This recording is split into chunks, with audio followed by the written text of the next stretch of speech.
Yan. Whirlpool. Ang model na LSP 780 GP. Yan. Nag-actual testing tayo.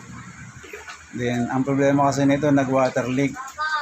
So, nagkaroon ng crack yung ano niya.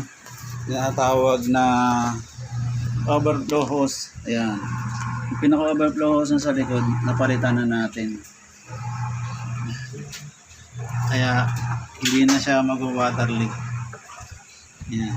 Ngayon, nag-actual testing na tayo. Ayan.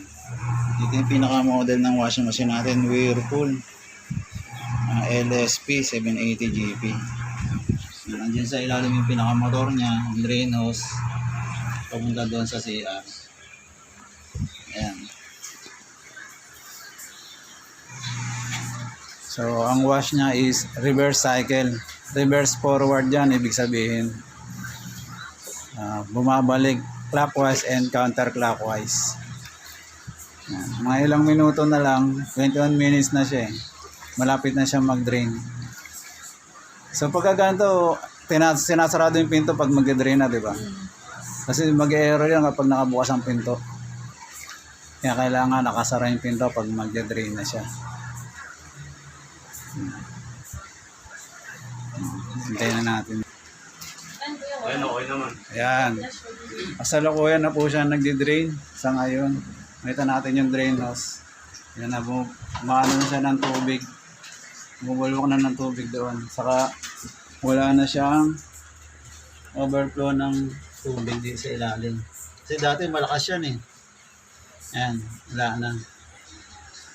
Yan na. After niya mag-drain, mag-i-spin na yan. Tapos ito yung pinalitan sa kanya, yung pinaka-drain hose. Yan o. Crack na siya o. Kaya nangyari, nag-water leaking.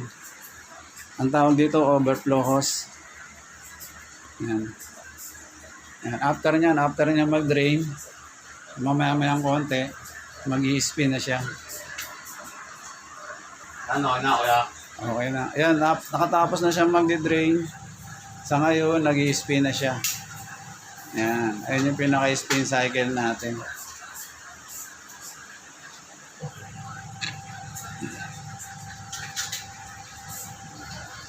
Ayan. Nag-i-spin cycle na siya. Whirlpool LSP 780 GP. Matagal na sa kanila, mga 5 years na nilang ginagamit. Ngayon lang siya nagka-problema.